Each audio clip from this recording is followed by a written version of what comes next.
7:30 de la mañana. Bueno, cada vez que veo a mi próxima invitada, además una mujer hermosísima y a quien respeto muchísimo, bueno, siempre nos preguntamos por nuestros perritos, por Tomás y por Milka. Somos amantes de los animales.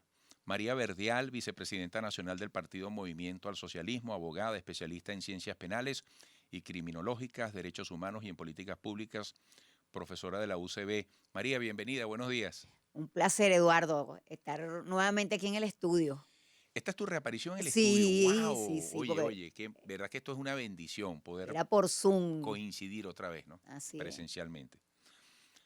María, la doble vuelta propuesta por el MAS en este concepto de las primarias que sigue siendo todavía un acertijo, algo que tiene mucho por definir.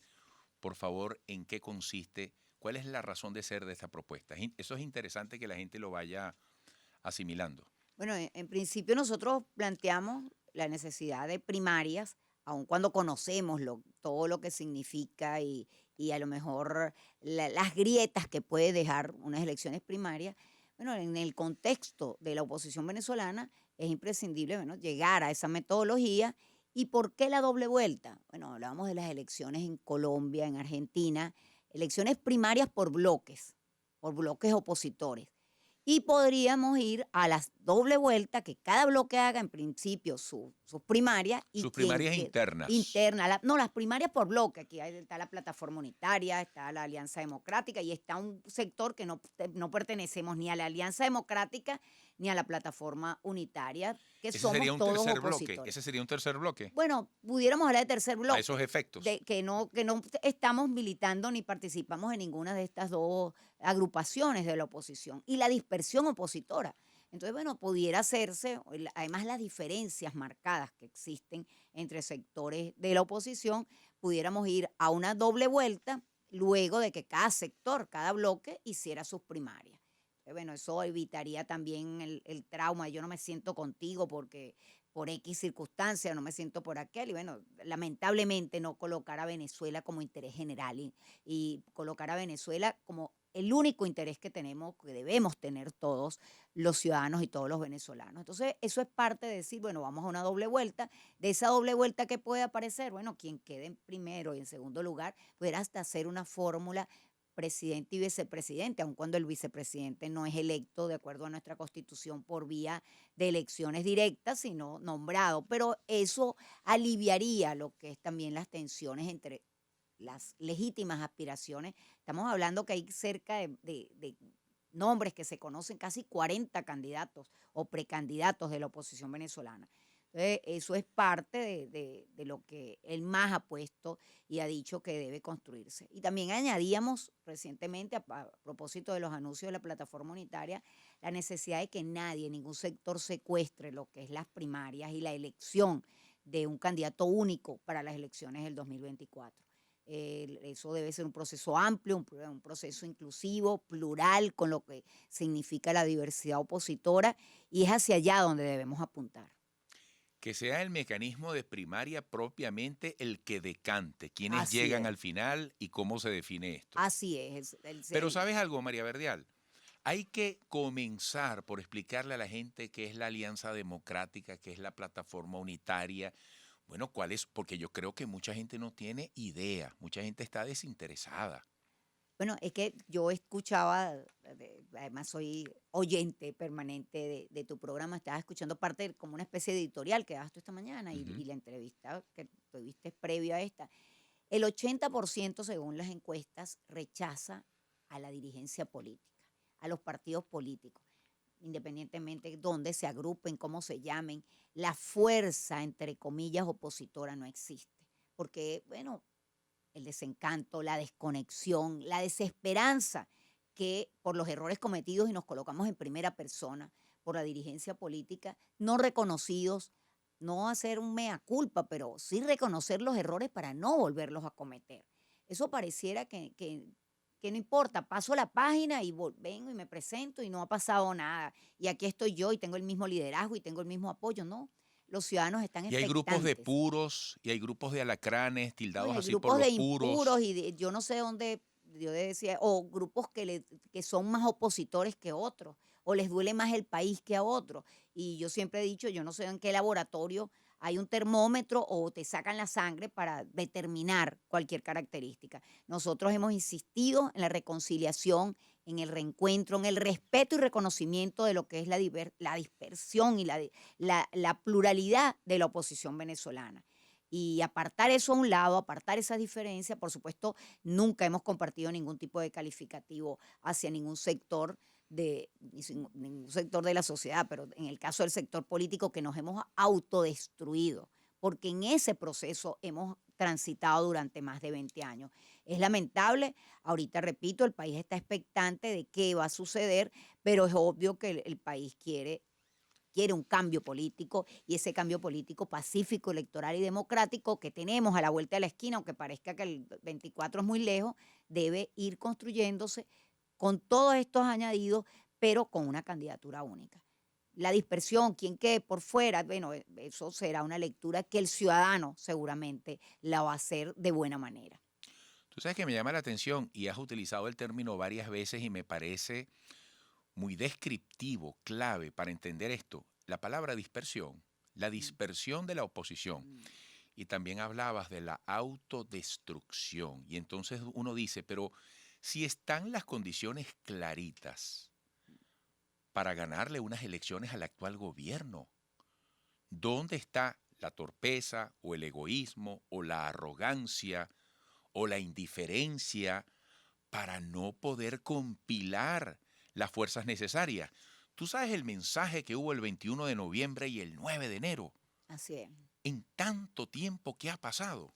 Bueno, pero precisamente digo, ¿por qué no reconocer los errores Increíble. para poder avanzar y recobrar la confianza y credibilidad precisamente en ese ciudadano, en ese elector, que ahorita precisamente no cree en nadie? Y estamos en un momento muy difícil para el país porque cualquier fantasma, cualquier mesías, entre comillas, pudiera capitalizar lo que significa el descontento, la desesperanza y recobrar la esperanza en un espejismo. Y bueno, ya sabemos qué consecuencias puede traer eso, que a lo mejor es peor el remedio que la enfermedad para el país. Porque precisamente esa desconexión del liderazgo político con la sociedad venezolana dice, bueno, a mí no me interesa la política, a mí me interesa sobrevivir, emprender, salir adelante y bueno, ya veremos dónde aterrizamos. Entonces, bueno, ante ese reto es que no podemos ponernos de acuerdo. Es que no podemos reconocer que existe, bueno, la oposición variopinta que se presenta en Venezuela, pero que pareciera que cada quien es preferible, dice, bueno, porque eso lo vivimos nosotros. Nosotros en las elecciones regionales llevamos candidatos de los diferentes sectores, no de la plataforma, de la Alianza Democrática, Independiente. Y fíjate que los 4 que ganaron los apoyó el MAS. De los que quedaron de segundos, que hubiéramos ganado 17 gobernaciones, también los apoyamos. Es decir, apoyar los mejores de acuerdo a lo que decían las direcciones regionales de nuestro partido en cada estado. Es tan difícil entender cuando no me toca a mí, le corresponde a Eduardo Rodríguez porque tiene el liderazgo, porque tiene la conexión, porque no, es preferible que gane el gobierno y no que gane Eduardo. Eso se vio. Eso es muy lamentable y pareciera hasta los momentos que, bueno, hay un cierto giro, todos están recobrando por lo menos el camino electoral, que eso hay que saludarlo, todos los sectores opositores, y bueno, hay señales de que va a haber apertura, va a haber encuentro y va a haber la posibilidad de construir esa candidatura única para el 2024. Hablemos un poco al regreso, por favor, María Verdial, vicepresidenta nacional del Partido Movimiento al Socialismo, en el marco de esas señales que tú aludes, bueno, de las negociaciones que evidentemente avanzan en distintos frentes y de repente uno se entera de resultados como el anunciado ayer en materia de sanciones. Pero hay gente que dice que al final, incluso el gobierno, esto lo pongo entre comillas, tendrá que aprobar la candidatura que defina la oposición, porque recuerda que hay inhabilitaciones de organizaciones políticas, de dirigentes políticos. En ese plano de las negociaciones, como dicen en el lato sensu, en el amplio sentido, me gustaría que tú nos ayudaras a mirar un poco hacia adelante. a ver hasta dónde puede llegar esto, porque el 2024 está ahí. Y de paso, poco se dice. En el 2025 vuelven elecciones. Hay elecciones De todo, regionales y legislativas. Es muy fuerte el compromiso que se avecina. Amigos, regresaremos. 7:44 minutos, hora de Venezuela. María Verdial, vicepresidenta nacional del Partido Movimiento al Socialismo. ¿Hasta dónde puede llegar la perspectiva de los esfuerzos de negociación? Ayer, bueno, fue viral, como era de suponerse, la fotografía donde Blight y Jorge Rodríguez se vuelven a dar la mano. Hay tanta materia sobre la cual dialogar. Te ponía yo el ejemplo, hay gente que dice que el candidato que escoja la oposición debería contar hasta con la aprobación del gobierno. ¿Tú crees que las cosas llegan a tanto? Bueno, hablando sobre el reseteo del diálogo, Ajá, que palabra utilizada por el presidente de la Asamblea Nacional, Jorge Rodríguez. Por cierto, ahorita estaba leyendo antes de entrar al estudio, donde dice que es imprescindible que esté Alex Saad en la exacto. mesa de negociación. Entonces, bueno, eso a lo mejor le pone un stop a la expectativa que uno tiene, que es ya el diálogo, cuando arranca. Bueno, todos esos temas, nosotros hemos insistido en la necesidad de que el diálogo sea inclusivo también, que sea, no es un sector de la oposición, porque si retomamos lo que te decíamos al comienzo de la entrevista, qué tanta legitimidad tiene un sector de la oposición sobre el otro. Y además que los problemas que atraviesa el país no solamente son del sector político, aquí hay problemas que deben estar en el ámbito social, en el ámbito económico, por eso debería ser un diálogo mucho más amplio, no un diálogo para la foto, el tan desprestigiado que está lo que significa diálogo, cuando nosotros hemos insistido permanentemente, somos además fieles defensores de la negociación, del entendimiento civilizado, de lo que conlleva a tener que dialogar y sentarse, porque es lo lógico. Lo ilógico es todo lo contrario, es que no exista conexión entre los actores, sobre todo los actores que tienen responsabilidad de Estado y responsabilidad en el ámbito político. En este reseteo, esto que se trata de presentar nuevamente, bueno, se habla de mucho, se especula de muchos acuerdos posibles para llegar al entendimiento, y también lo que tú señalabas de que hasta qué punto un candidato puede ser potable, entre comillas, o no para el gobierno, para lo que significa admitir o no admitir. Bueno, yo creo que no debería existir ningún tipo de limitación ni ningún veto. El gobierno no pudiera colocar quién es el candidato del sector opositor. Para eso estamos hablando Aunque esté inhabilitado.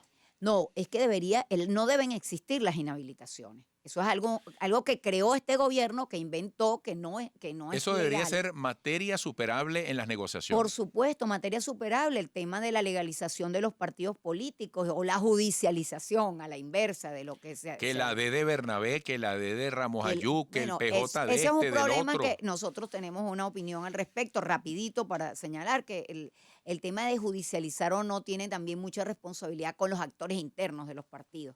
Yo siempre digo, si tú no le das la patica, no tiene, no tiene sentido que se judicialice. Si los mismos actores internos de los partidos no nos ponemos de Si yo acuerdo, no me como la luz del semáforo, no no doy tienen. lugar a que venga alguien, un policía a matraquearme. Exactamente, ese es el perfecto ejemplo de lo que significa judicialización o no de los partidos. Entonces, bueno, pero el tema de las inhabilitaciones y de los obstáculos que pueda poner el gobierno ante una candidatura, bueno, yo creo que el ejemplo de Barinas es el mejor. Barinas se superaron todos esos obstáculos y se ganó 2 veces la gobernación. Eso hay que ver, bueno, cuál es el panorama, cómo se presenta el panorama y superar políticamente, inteligentemente, cualquier obstáculo que se coloque para poder llegar a obtener el triunfo en el 2024. Ojalá de la sensatez de ambos lados, de sectores democráticos, del gobierno, de todos los que están negociando, sea para decir, bueno, vamos de verdad a apostar por Venezuela y a lograr que todos los caminos se transiten de la mejor manera. Eso es lo que estamos esperando. Yo creo que ya no será el 80% de los venezolanos, sino el 100% de los venezolanos a favor del país. Tú has citado el caso de Barinas. Oye, el caso de Barinas con ese capítulo final del 9 de enero parece escrito, bueno, por un guión de suspenso, ¿no? Por un guionista de mucha pero es que además creatividad. pasaron varios precandidatos Así es. y los inhabilitaban, y los inhabilitaban, y los inhabilitaban, y bueno, y apareció, es este, y bueno, y la diferencia de cómo el pueblo de Barinas, y estoy segura que no fue solamente el pueblo Barinas, lo que opositor, significa pero Barinas. además el pueblo chavista salió a votar molesto por, a lo mejor por circunstancias, por todo lo que se vivió, y votó porque el resultado electoral es obvio que no solamente fueron los sectores opositores quienes participaron en esas elecciones. Ahora te pregunto como vicepresidenta nacional del Movimiento al Socialismo, para quienes nos siguen por radio, estamos conversando con María Verdeal. Y a propósito del triunfo de Garrido en Barinas, ¿hay militancia en la en las regiones? ¿Hay un relevo generacional? ¿Los chamos se están interesando en ser parte de la política? Porque ese fue otro mensaje que dio Barinas. Miren, respeten los liderazgos regionales, dejen ver a esa gente, ¿no? Bueno, Eso lo hay, porque eso es muy importante para un país. nosotros y casi todos los partidos políticos ahorita en el país estamos en el proceso de convención. El MAS está en el proceso de convención, estamos ya desde el mes de, aproximadamente desde hace 4 meses, estamos en un proceso de convención que culminará en el mes de julio con primarias para la elección de todos los cargos nacionales, regionales y municipales. Estamos recorriendo el país, hemos hecho plenos, estamos ahorita precisamente en el proceso de inscripción y recenso de la militancia del partido. Igual está Acción Democrática, está COPEI, Un Nuevo Tiempo, Primero Justicia, están casi todos los partidos, repito, en procesos internos de renovación que tiene que ver, además de la renovación generacional, también tiene que ser con la renovación y la adecuación de las organizaciones, de las estructuras políticas a la realidad, a lo que es la modernización de las estructuras, pero además adecuarse a lo que es las exigencias de la política, tanto a nivel regional como nacional, como municipal. Eso es parte de lo que el MAS va a presentar a finales repito, a finales del mes de julio, donde se hará la 15ª Convención Nacional, que es un número que significa que cada 3 años se hace esa convención con delegados de todo el país, con la participación, escuchando, viéndonos aguas adentro para ver qué le vamos a presentar al país. No solamente disputarnos cargos internos, que dónde quedo yo, dónde queda cada quien, no. ¿Qué es lo que vamos a presentarle al país? Repito, para adecuar lo que es una estructura, una organización política, pero para hacer beneficio al país, beneficio a los ciudadanos, y cómo podemos tener un partido de puertas abiertas que recupere y tenga esa conexión con el elector y con el ciudadano. Repito, nosotros somos un partido descentralizado, las decisiones políticas se toman en los estados, no las tomamos aquí en Caracas, en caso de las alianzas, con quién son aliados, quiénes son a quién vamos a postular como candidato, todo eso se construye de abajo hacia arriba y es respetado a nivel nacional. Eso es lo que vamos a presentar próximamente y con una visión totalmente diferente de renovación, de cambio, de visión país. Eso creo que importantísimo para tener los partidos como instrumento de cambio y fortalecimiento de la democracia. Bueno, María, gracias por esta visita, por este regreso al estudio y seguimos con mucha atención, bueno, el paso del tiempo en cada corto plazo, porque, bueno, el país está expectante y esperemos que vengan aires positivos, ¿no? Hay que sembrar Venezuela, esperanza. así es. Hay que sembrar esperanza. Este país es un país maravilloso, un país que lo tiene todo. El mejor ejemplo, tú siempre lo haces en tu programa, el tema de los emprendedores, Ujú. cómo los ciudadanos están apostando en todos los niveles al país. Sí, vale. Al país con todo el esfuerzo, con todo el sacrificio, y eso es parte de lo que nos lleva a seguir la lucha de verdad por fortalecer lo que es el nuevo amanecer de Venezuela. Amén. Hasta pronto, María Verdial, vicepresidenta nacional del Partido Movimiento al Socialismo, y saludos al peludo Tomás. Volveremos.